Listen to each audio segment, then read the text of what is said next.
Okay. see if I can properly articulate and discuss these things. See how mad I can make myself or any others, maybe. 'Cause that's what's fun. I think a lot of these, and if you don't know anything about this series of discussions, most most of these talks are just my own. They're just my thoughts. So before you get all mad, because it might be you, just chill. I'm not married to any of my ideas, nor should anyone, for that matter. You should be so married to your idea that you get mad when someone offers a counterpoint or argument or discussion on it. That just seems to me to be a bit unhealthy. But then again, I'm just a below average YouTuber speaking his thoughts on a weekly basis. So, with that said,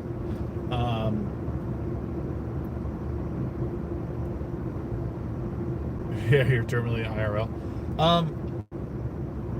Maybe where you live is much more disturbing. I don't know.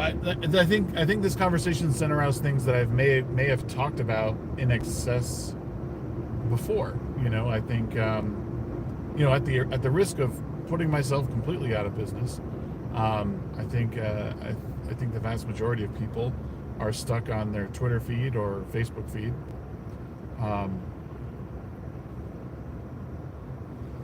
And I do think that there's times where that real life is for sure stranger than fiction, but I think people forget the tool that is social media, right? So like, something even YouTube, like YouTube is designed to keep you entertained, to keep you watching a thing. Twitter is designed to do the same thing. It is designed to keep you watching your timeline, engaging with it. Same thing with all these social media platforms. Stay on this site, give us your attention, don't look away, because we benefit from it. And you benefit from it because you get information, you get told something. The problem is, at least from where I sit, is that you're fed the same thing over and over. What's up, Tim?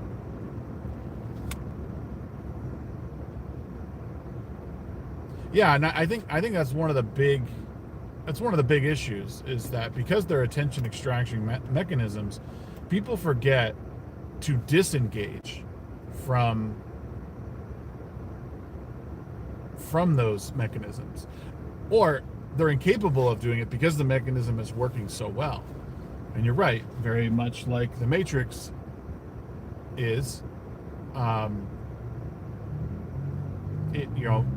People are plugged in. They are, in many ways, they can't escape it because it's designed that way. But I guess I would argue that people's anger is just completely misplaced. Like, there's certain things I think we need to be cautious of.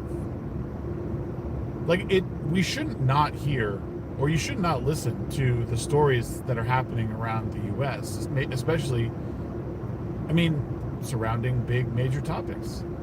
There's a killer on the loose, there's a pedophile ring, there's a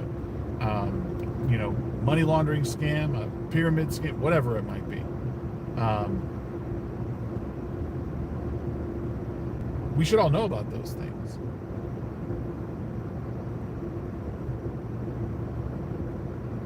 But like, okay, let's take the topic of, we'll just say, game development. Like, should we? How should I could frame this largely in the context of, like, hey, what's up, Mephisto? I don't think anger is misplaced in many cases. Mad as in mutually assured destruction, maybe. I'm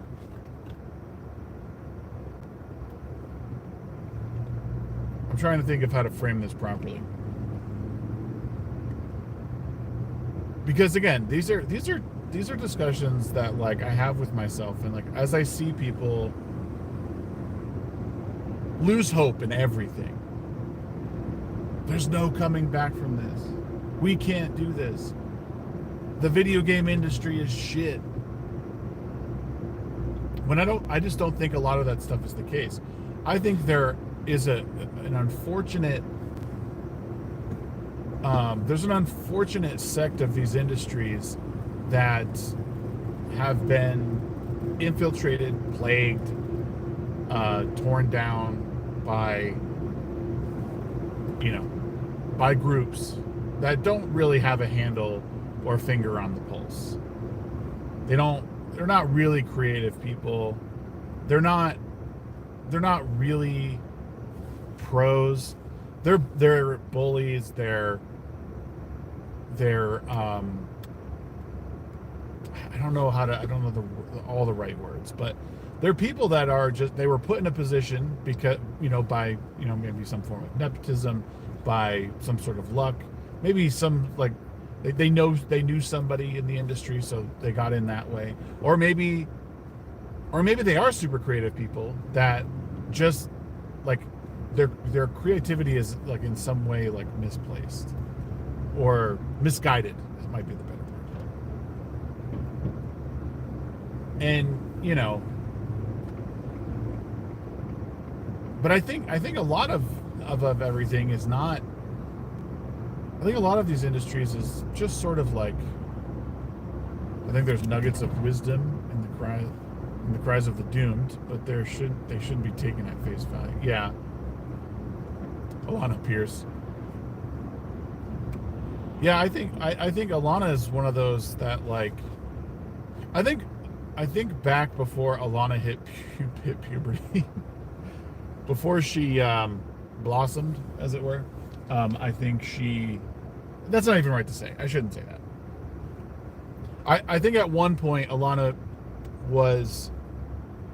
I think she knew what she was talking about, and I think she was, like, way back in the day when she was, like, first online. And I think she's just one of those people that kind of bought into the messaging.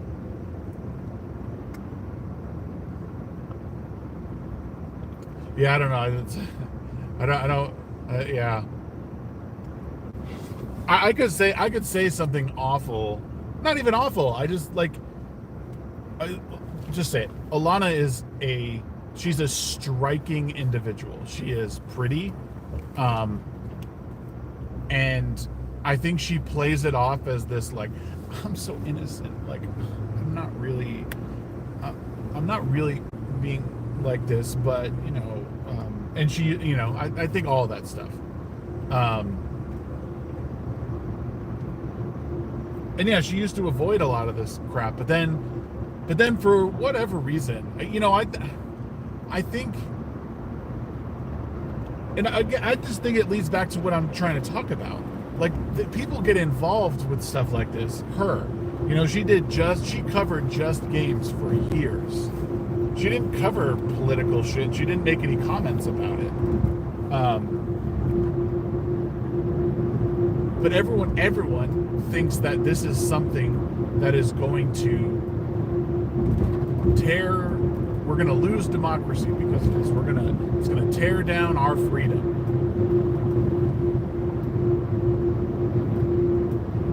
Which I think there might be nuggets of truth in that. But even there, like, I still think it's a reach most times to say that that either side is going to tear down the system at this point. I think we have a lot of radical idiots in this country, but none of them could, like, really start any sort of revolution. I don't even hate Melanie Mack, but her commentary is geared towards the men that she is intending to attract.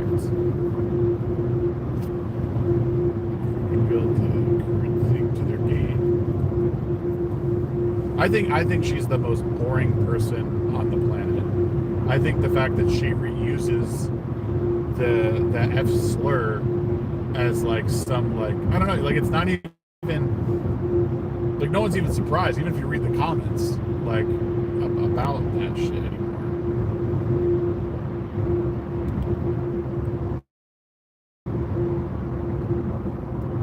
I won't even, like, that's as much as I'll say in the way of like demeaning her. Like, there's plenty to say, but I think when people resort to that, it's unintelligent. And she's also like a good example of someone who, like, in some ways is just manipulating people to feel a certain way about something. And she doesn't even have, I don't think, I mean, I think she's got like, what's the word? I can't think of right now. I think she's got superficial knowledge of a lot of the stuff. Like, she's got surface level knowledge of a lot of the stuff she talks about, but then, like, beyond that, like, I don't think she really puts any time into what she's saying. She's like, oh, I could put the F word in this, and then people will like share my stuff, and I'll probably get paid from it. You know. And again, that's just low IQ engagement.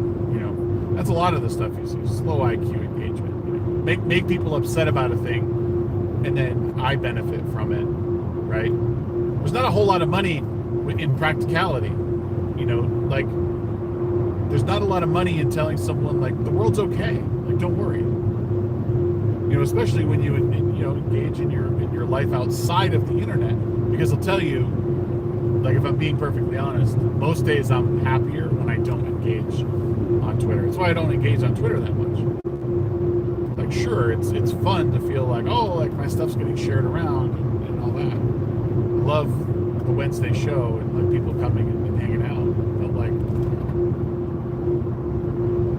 when I'm ignoring the stuff that's happening, it's not even ignoring. When I'm not engaging with it constantly, and I'm like playing a game, or I'm working on like game dev stuff, or walking the dog, I am so much happier. I was just walking yesterday with a dog, and for whatever reason, my neighborhood was super quiet. I think it was like later in the evening. Maybe this was Sunday. It was Sunday. Sunday evening, I was walking the dog. It was super quiet, and that's not what happens like in my neighborhood, because there's train tracks like 4 blocks away. There's a highway 3 blocks away. Like, well, it's probably more like 3/4 of a mile away. It's not close, but point is like, I was like at peace and I felt good, and like that sound of like quiet, where it's just sort of like the wind, and I think it was like snowing a little bit at the time, so I had this like, and everyone knows that feeling when it's just like snowing and it's quiet, but like everything feels a little bit deafened because the snow is absorbing that sound. Like, that's what I was experiencing, and it felt great. And I didn't have my phone out. Didn't have, like, I wasn't looking at Twitter. Hadn't several hours.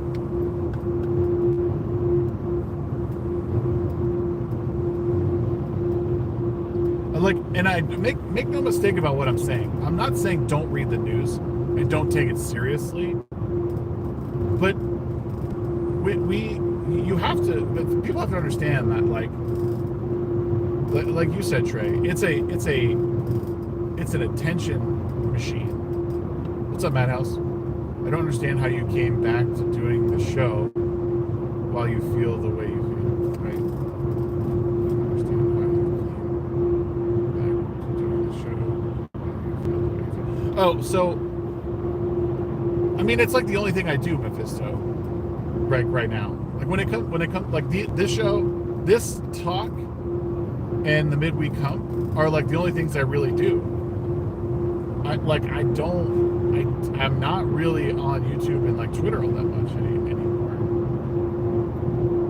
And you know what it is for me, and this is the honest to God truth, because it's more of a progressive goal of like I like whatever time I do spend online, I want it to be meaningful to me. And then I want, but if there's some message I could say to someone, it would be like disengage. It doesn't necessarily have to, like, pick something to disengage with. And yeah, it might be totally hypocritical of me to say all this stuff.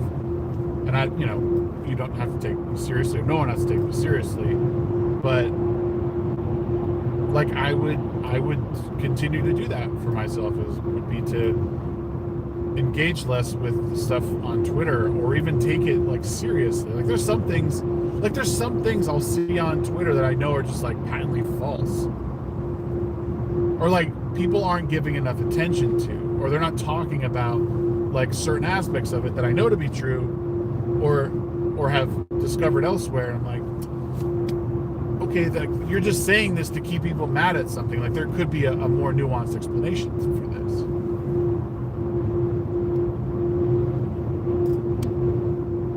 Wouldn't say disengage, but pick your battles. Sure, that's definitely a better, like, that could be a better way of putting it. Yeah, I am mad because I'm old and work annoys me. Game streaming with people who enjoy my company making memes and talking comic books are actually catharsis I need, and I don't burn over worm life all day. Yeah, work life all day. The treadmill of doing 4 videos a day complaining is corrosive. Yeah, I mean, like,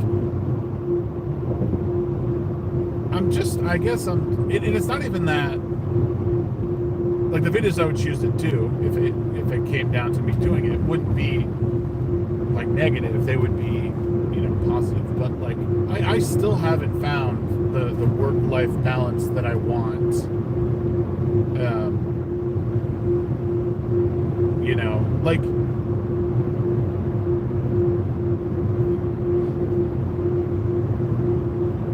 and that's why I do. Like, that's why I sit and do a conversation. That's why we do the midweek hub, because Wednesday evenings, it's the middle of the week, everyone's around, people want to chat, it's funny, like, it feels fucking good to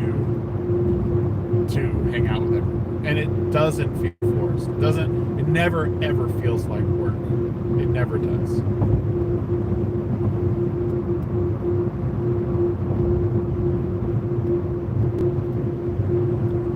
Yeah, yeah. Hey guys, this game is woke. They all have been since 2014. Yeah, like on some level or another, like there has been some sort of like messaging happening within games. But the truth is, the truth really is that there's never been a better time to be a gamer. Never, ever, never, ever, ever, never. And there's never been a better time to be a game developer, in my opinion, either, because the industry is starved for a good game. Like, this is my point. There's so many like good things to say that, like, but people spend hours not talking about the good thing.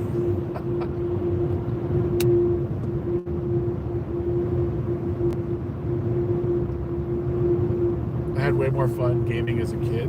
Yeah, I mean, maybe. You probably did. I'm not going to say that you did. I'm not going to say that you did. Here's what I've come to realize about, like, I really enjoy gaming right now more than I ever have. Sure, there was really good games when we were little, but I think part of it was because we were discovering all of this stuff, like, as it happened. Right? Like, there hasn't been, like, I was talking about this yesterday with some friends, is that, like, there hasn't been, most of these games have looked the same for the past 10 years or more. But the previous 10 years before that, is that right? Yeah, if you look from 2005 to 2015 and watch the progression of games, there's a steeper advance in them. And then from 2015 to now, less so. And a lot of the stuff has just been reworked from that era of like, oh hey, we had this thing, it was a super hit and it wasn't great graphically, but let's remake it for, dare I say, the modern audience. Right? And maybe my timeline's fudged a little bit one way or the other, but like there's been dozens of indie games that have come out through the Steam platform that are insanely good, that do everything that people, I just want a good story, write a good story. You know, people say that all the time about AAA. Just write a good story. Then go play like any of these indie games that are actually doing it.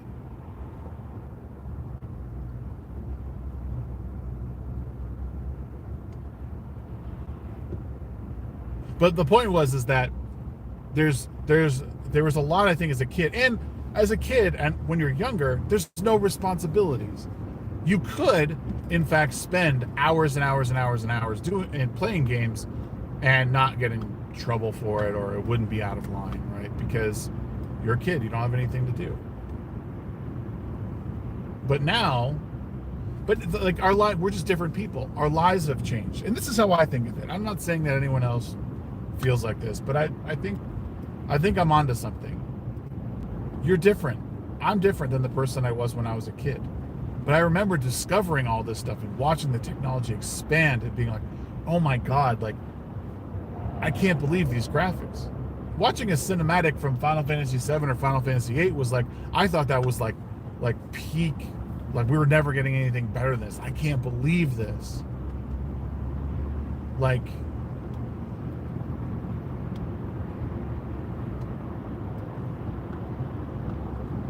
yeah, I mean, I guess Trey is like overdosing on black pills. He can't find anything good in the world. That's what we have to talk. We do. If I could figure out how to get Discord to pick you up and have it work, I would. But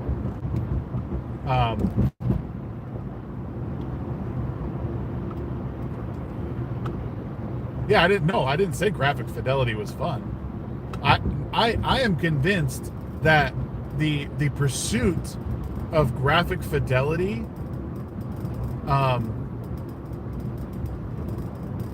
the pursuit of graphic fidelity, especially within the console wars, is one of the main factors that we're seeing a big decline in games. Is that what they were shooting for was the very best graphics in a game, and they missed the point of what made storytelling good, because some of the best games of all time, I mean, they're not good graphically. They told a story even without voice actors. So these companies, like, yes, we want graphic fidelity. Yes, we want stories to be told visually. We're visual creatures, but that's like, gaming was for a long time not graphically advanced. I also hate cutscenes. The best scenes I've ever played were not cutscenes. Well, yeah, they're overused now. Like, a healthy balance is fine. Like, it's okay to tell a story through cutscenes. You know, it's okay to have these, like, big cinematic moments. But I think now they're overused. Because, again, it's a method of just showing, like, hey, look what our hardware can do. Like, I don't really care about your hardware. I care about, like, the creative nature of the team, you know, that's trying to carry this franchise or whatever.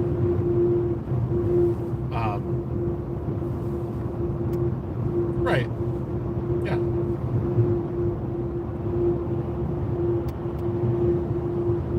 I have more fun playing Among Us than 75% of the games that are out there. Yeah. Oh, yeah. So I mean, like, Among Us, small indie game, it's huge now. Doesn't even have it, like, I think people made up lore for it, or maybe there's like some comic books, so I guess there is lore. Like, I guess in the reverse, that's the other thing is like not everything needs lore, but people have fun with things like party games like Among Us and stuff, and Five Nights at Freddy's, and giving it like a real story and lore and all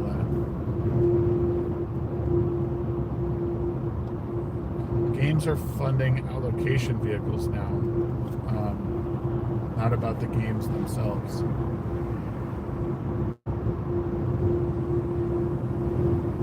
Yeah. Well, that, again, I think that's another reason that I think that's also. I mean, I think I kind of understand what you're saying here. Like, it's also that would be another reason that being an indie dev at this point is like one of the smartest things you can do. Develop your own game. You know, find a team that you can actually develop a game with to fix that. I'm not saying you specifically. I'm just saying if you're a game developer, now's the best time to do it because there's so many platforms in which to launch your game. Like, you can make your game. You can launch it how you want, write it how you want.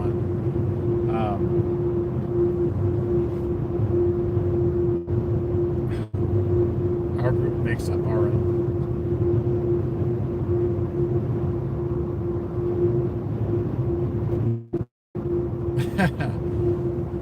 Oh, brother. I don't know if that's gonna ever happen. Yeah. Yeah, see, like that's, I mean, and those games are great. Playing games that are, you know, party games are fun. I'm not totally into party games. I just can't do it.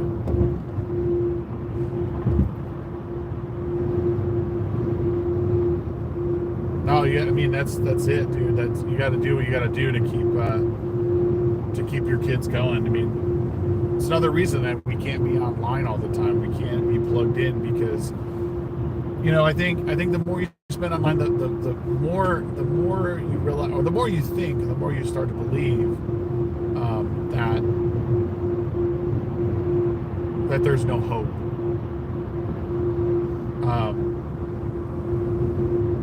And I don't think that's not a good place to be in, because I think there's a lot of hope. I just see a lot of hope outside of like my online life. And what I mean by that is I see my kids having a great time. They're not plugged in. Yes, they play video games, but like they're outside playing with the dog. We're going on camping trips and meeting people, and we're not discussing politics or gender or Donald Trump or Biden or whatever the fuck the hot topic is right then. Like, people of different political backgrounds actually like enjoying each other's company and not making it some pissing contest. That's what I mean. There are certainly things happening in the world to be aware of, but the hyperfixation that Twitter or Facebook or all these platforms require or promote is what people need to avoid. And if that means like sacrificing whatever income they have, then so be it. Like that's what I'm advocating for. But it will not end well. It won't end well for the people doing it, pushing it, whether you can't take it mentally anymore, or the people around you don't want it anymore. Like, and Trey, you know this, like, your family needs you. They don't need you mad at the world because someone said a thing.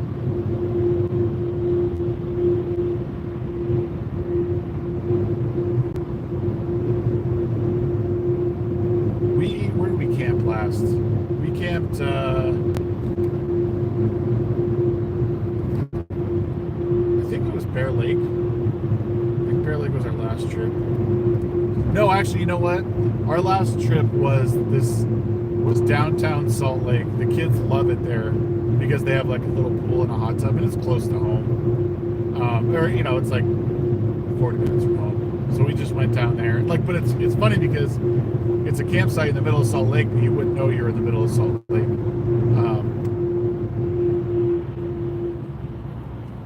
Because there's like, it's like a park, there's trees and stuff everywhere. But they have a pool and a hot tub, and the kids just... Oh, and they know kids at this particular campsite, so they take their scooters and their bikes over to the other campsite, and they're playing with them. So... Like that, you guys don't know this. I think I may have mentioned it once or twice. My goal, me and my wife, our goal is to like be remote. Like we want to be remote and travel in our RV and like go and hang out and like maybe even just homeschool the kids. But at least for,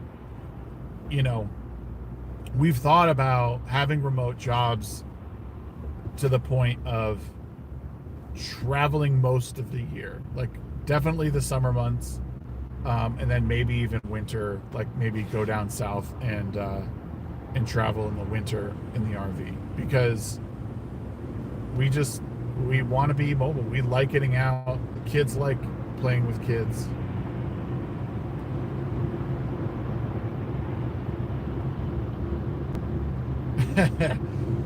Professor Savage, Dad. Look how glorious that beard is getting. Thank you. I actually got a compliment on it last night. Went out, had a Christmas party with my wife for her work. So my beard was a big hit.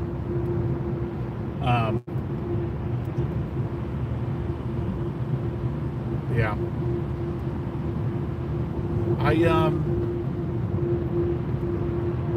What was I saying? Yeah, I just think, and I know that's not for everyone. I know that's like a more extreme version of what I'm talking about, but like I just feel bad for people. I feel bad for people when I see these like constant headlines in the newspaper or titles of YouTube videos of just crazy fucking like everything negative. And I know they consider themselves journalists. This is what I do. I tell people about, the bad shit. I'm like, bro, good. I mean, we need reporters, right? I could never imagine making a living just reporting on that. I did a little bit. I talked about stuff a little bit and how it was bad. It just hurt me too much, man. Like it makes me actually angry. It makes me like actually angry with stuff, and that's not a good place to be. It's not good to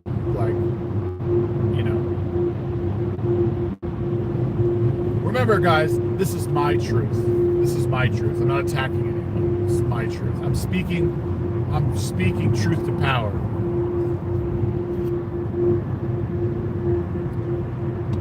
What's up, Smith?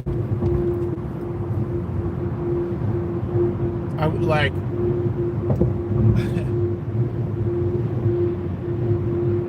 I mean, that's just it. Like, I want people to like, and it shouldn't be too much of an ask to be like, hey, try and see the good in something. Try and see the good in something. I'm looking at the solar. Oh, because you can power the entire camper.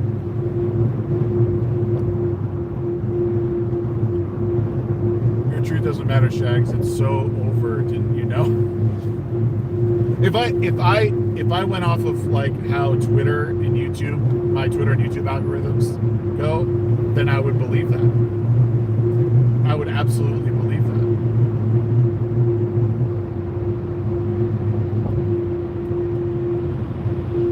And that's also on me, is that I'm like engaging and looking at that stuff.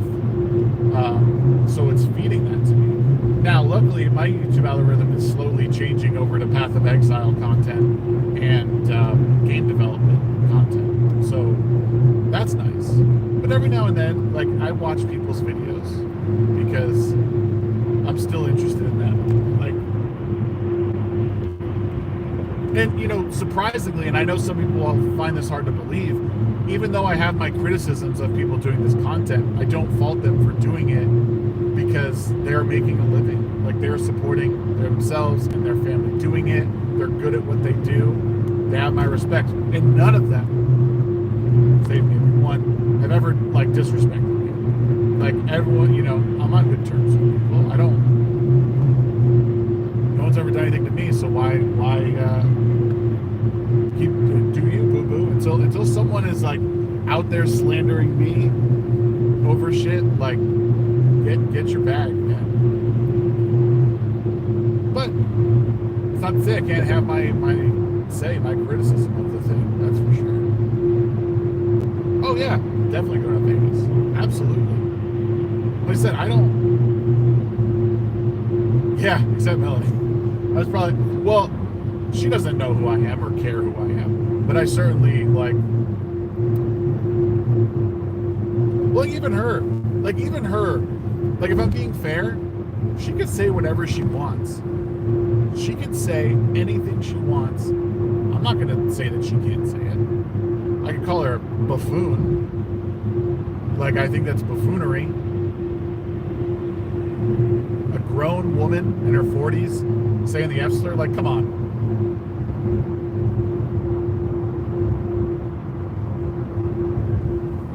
Yeah, she did. And here's the thing. The hardest thing in the world is to take big criticism from people. When I did my interview with Hypnotic, like, he was drilling me on questions. I wasn't ready for him. But there's lots to learn from that. Like, he wanted answers on something I said that I was criticizing him over. That's fair. Like, was I surprised? Sure. But, like, it's a learning tool. I'm not gonna, it's not a person. He's not personally attacking me. He's asking like, well, why did you say this particular thing? Like, I think that's kind of a silly thing that you said. Well, I thought it was a silly thing you guys said. And I laid out my reasons as to why I think it's bad. But would I meet him? Would I shake his hand tomorrow? Would I give him a hug? Sure. He's let me on his show before a couple times. He's rated me on shows.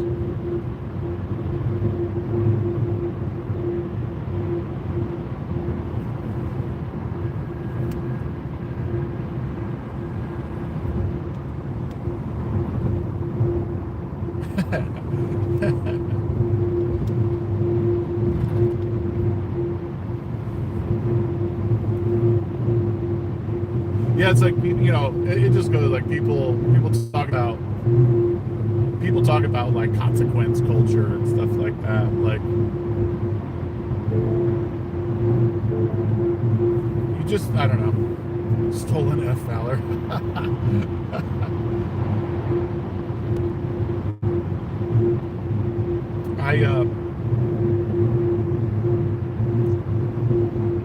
Do I think, like I've said this before, do I think Melanie needs to be punished for the things that she said? No. I would encourage people to look at a grown woman using such a word so easily in the camera and posting that online publicly to see. And I would ask yourself, like, is that truly a woman that like you bring home to your mom? Like, I don't know.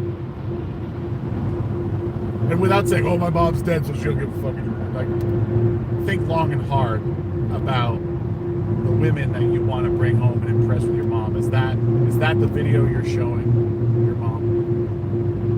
Look at this beautiful woman, Mom. This is what she says every day. This is what she preaches. She's a woman of God. Oh. Like, I'm not telling anyone to. No one should take anything away from anyone. Depends on who your mom is. Now, let's not go disrespect to the mothers now.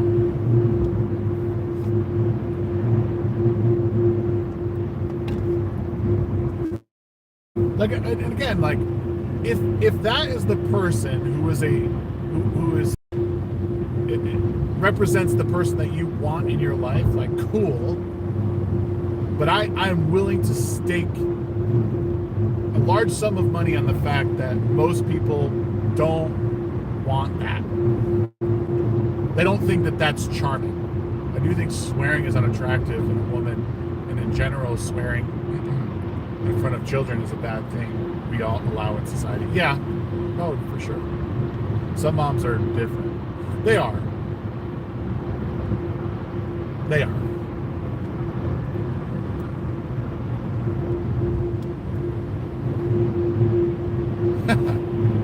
You son of a bitch.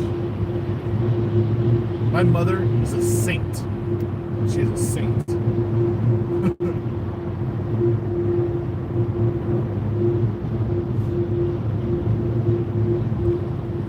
All right, doesn't matter. Like, whatever you think of it, doesn't matter. I'm just saying, my encouragement to people is look at that and be honest with yourself. And like, it doesn't like you don't even have to make wholesome content to impress like a mother, for using that example. Like, you can be honest, cool, calm, and collected, and say the same things without being, dare I say, like, bigoted on the matter. And I just think as a Christian she's completely misguided. How's mom isn't boring? She's funny. I wish that were the case. My mom's not really that funny. I love my mom, but funny is something that she is not.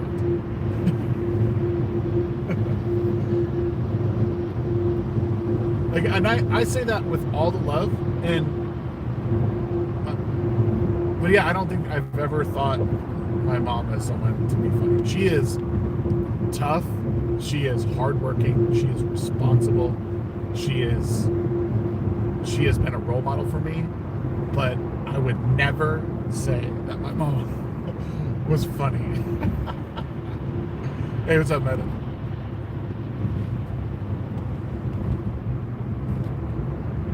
A false convert, yeah. I would say. I mean, I don't, like, in some ways, I don't doubt that she wants to have some sort of, like, true faith. Like, I think she wants a connection, but I don't think she knows how. I think she saw a short, quick route to getting, like, she saw a couple threads that she's tugging on, right? And the F slur being one of them, because people react to it for better or for worse. So she uses that. Like, oh, well, Christians don't like gay people, so I'm just going to keep saying that. When it's likely far more nuanced than that. Again, I don't know all the lore. That said, like, I think she wants to be better, and I think she realized that as a progressive,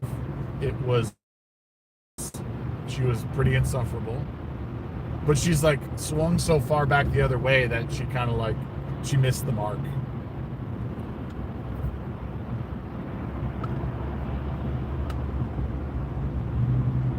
And, like, my commentary on her right now is not, like, it applies to a lot of other people. Like, I'm not even trying to single out her. I don't think that's right. It just applies to a lot of people. They are disingenuous is what they are. They're trying to toe a line. They're just trying to toe a line. Because it garnered them a lot of internet cred and a following. And they need to hold that up. There's not money in changing your mind. There's not money in being practical.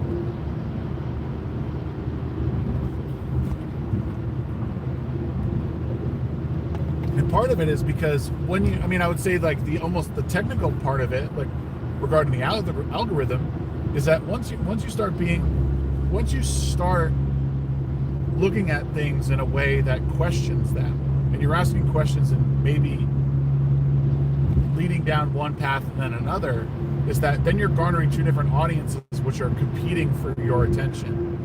You put out a video that's more left-leaning, the left-leaning audience is going to get it, but you're going to lose followers from the right.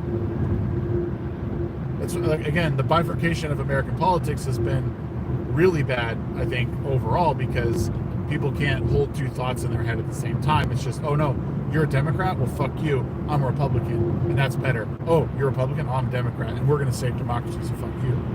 You know, like, people have a really hard time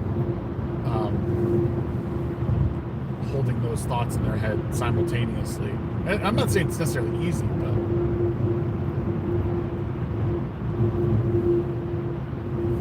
But supposedly her ex became gay and it scarred her. That's not funny. Oh, there is money in changing your mind to agree with it. Yeah, of course. I'm just saying, I'm not talking about that. Like, plenty of people do that, right? And I think that's partially what Melanie has done and what other creators do, is that they'll just change their mind to agree with the current thing, get as much money as they can. Get there. Like, that is the secret.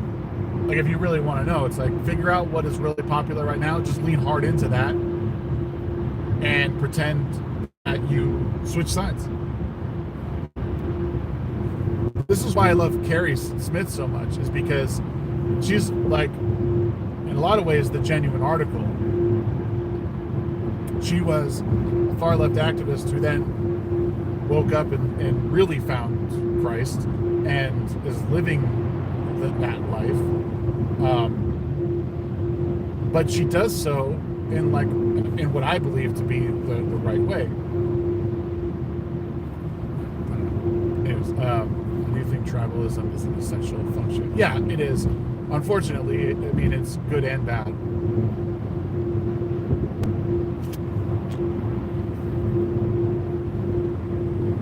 Yeah. Well, because at the same time, and people want to clown the idea of, like, lived experience, but I mean, the fact of the matter is that our perceptions are shaped by our lived experiences. There's no way around that. Like, and so it's going to influence how I approach a certain thing, or how I feel about a certain thing. And of course, how I discuss it. So,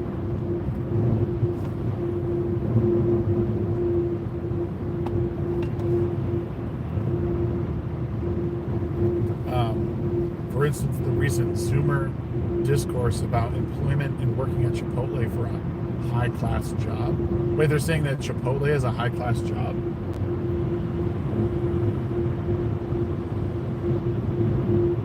I haven't really seen that discourse, but I know that's something that you follow, that sort of news.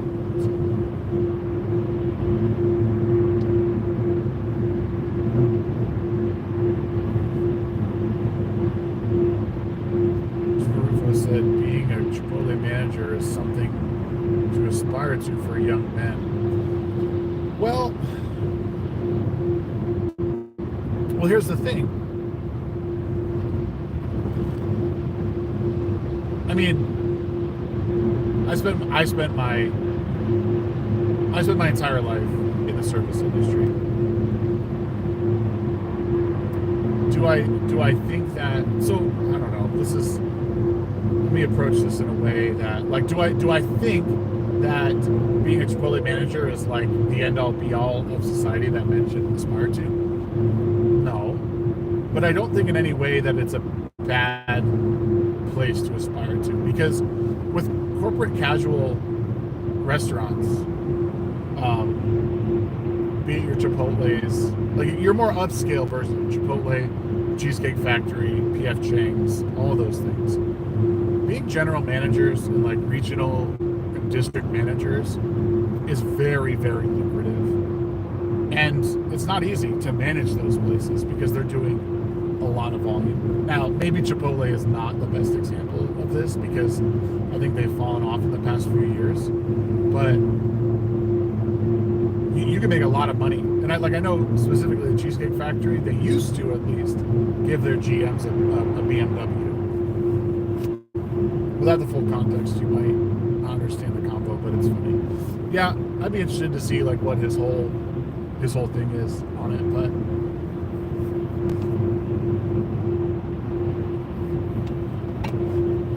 Chick-fil-A franchise? No, Raising Cane's, man. That's where it's at. Raising Cane's.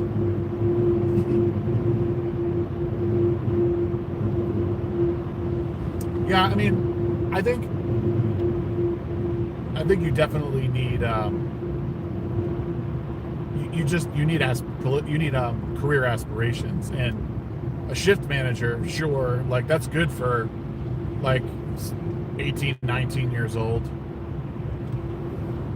but like I mean, then it needs to be okay. Well, then I want to be the GM. Like I want to be the general manager, and then I want to be the the district manager. Like I want 12 stores. Slim Chickens.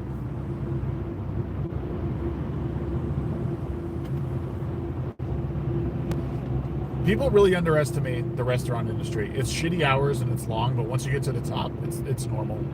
Once you put in your time and you can be like a GM or a regional manager, like you're not spending time in like as much of the you're spending more time in like office and less in like day-to-day operations, which is where you should be. Like in any field, you start at the bottom. You don't want to, like in construction, you don't want to spend your entire life hanging drywall. Eventually you want to manage projects and, you know, and not get your hands dirty anymore. That's the idea.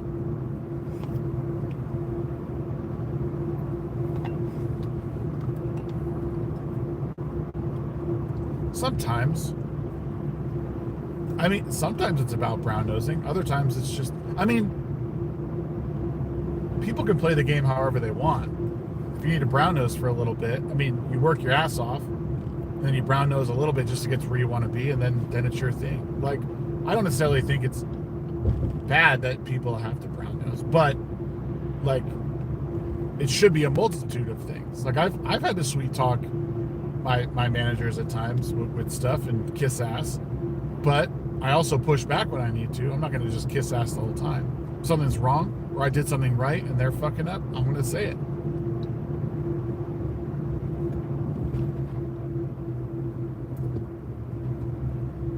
There needs to be a healthy balance for sure. Be careful, Mr. Black Pill.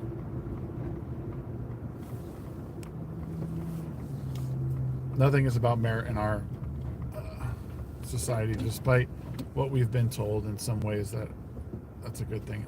I mean,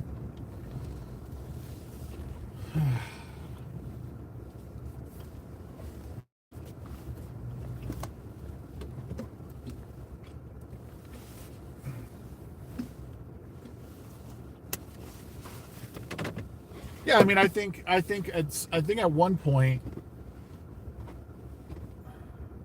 I don't know. I think certain industries have been plagued by people who are just bad at their job.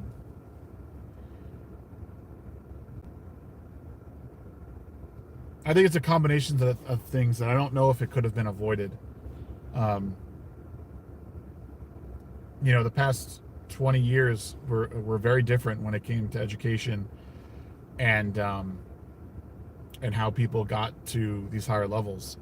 And they essentially made college a requirement for everything, when most of the time you just went and got real world experience. I think one of the classic examples too is like culinary school. I think culinary school is somewhat of a joke, because like, if you want to learn how to cook, go to a kitchen, go get a job, wash dishes, and then start prepping. Be a prep cook. Learn recipes, learn food, then be a line cook, then be a sous chef. Like, there's plenty of ways to make it in this world.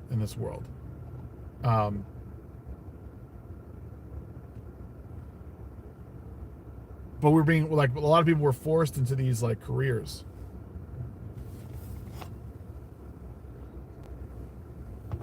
I don't know, man. Not sure why it popped up.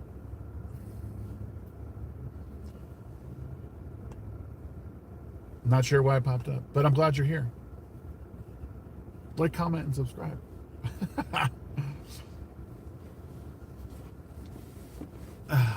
Trying to make it is too much work. I'm good. Nah, bro, you got to work hard. You got to be on it. You got to be on it. Okay, guys, just pulled into my job. I want to thank you guys for hanging out. I'm gonna get going. Make sure you get out there, do some hard work, unplug today. Don't be online. Don't be terminally online. You're the best around. I don't know. That's cringe. That's it for me. Life's too short? No, it's not. It's long enough. It's too long. Just ask Trey. Okay, I'll see you guys later. Toodles.